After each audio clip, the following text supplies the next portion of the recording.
Financial విషయాల్ని మీ ఇంట్లో వాళ్ళకి ఎవరికి చెప్పడం లేదా, దాచేస్తున్నారా? అలా అయితే చాలా ప్రాబ్లంలోకి వెళ్తున్నారా అర్థం.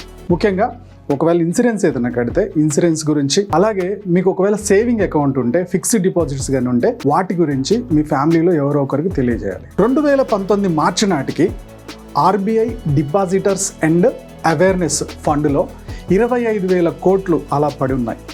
యాక్చువల్గా ఆ డబ్బు ఇప్పటికే ఏ కుటుంబాలు ఎవరైతే ఫిక్స్డ్ డిపాజిట్ చేశారో ఆ కుటుంబాలకి వెళ్ళాల్సినాయి, కానీ వాటిని అప్లై చేయడానికి ఎవరూ రాలా. అంటే చూడండి, ఎవరైతే వాటిని ఫిక్స్డ్ డిపాజిట్ చేసుకున్నారో వాళ్ళు దాని తాలూకు ఇన్ఫర్మేషన్ ఫ్యామిలీకి ఇవ్వకపోవడం వల్ల ఆ ఫ్యామిలీ వాటిని కలెక్ట్ చేసుకోలేకపోయింది.